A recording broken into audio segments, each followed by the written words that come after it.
ಯೋಗಿ ಮಹಾರಾಜರವರು ಇಲ್ಲಿ ಬಂದಿದ್ದಾರೆ. ಈ ಒಂದು ಜಗನ್ನಾಥ ಬಲದೇವ್ ಸುಭದ್ರಮಾಯ ಸುದರ್ಶನರವರ ರಥಯಾತ್ರೆಯನ್ನು ಉದ್ಘಾಟನೆ ಮಾಡುವುದಕ್ಕೆ ಅವರಿಗೂ ಕೂಡ 3 ಬಾರಿ ಹರಿಬೋಲ್ ಹೇಳಿ ಸಾಧಿಸೋಣ.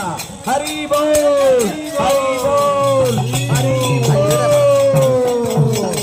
ಆಮೇಲೆ ನಮ್ಮೊಂದಿಗೆ ಜೆ ಸುನಿ ಚೈತನ್ಯ ಪ್ರಭು ಅವರು ನಮ್ಮ ಕರ್ನಾಟಕ ರೀಜನಲ್ ಡೈರೆಕ್ಟರ್ ಆದ ಇಸ್ಕಾನ್ ಸಂಸ್ಥೆಯಿಂದ ಅವರು ಕೂಡ ನಮಗೆ ಎಲ್ಲ ರೀತಿಯ ಮಾರ್ಗದರ್ಶನವನ್ನು ಕೊಡ್ತಾ ಇಲ್ಲಿಗೆ ಬಂದಿದ್ದಾರೆ. ನಿನ್ನೆಯಿಂದಲೇ ಇಲ್ಲಿದ್ದಾರೆ. ಅವರಿಗೂ ಕೂಡ 3 ಬಾರಿ ಸ್ವಾಗತವನ್ನು ಮಾಡ್ತಾ ಹರಿ ಬೋಲ್ ಹೇಳೋಣ. ಹರಿ ಬೋಲ್, ಹರಿ ಬೋಲ್. ಬೇರೆ ಬೇರೆ ಯಾತ್ರೆಗಳಿಂದ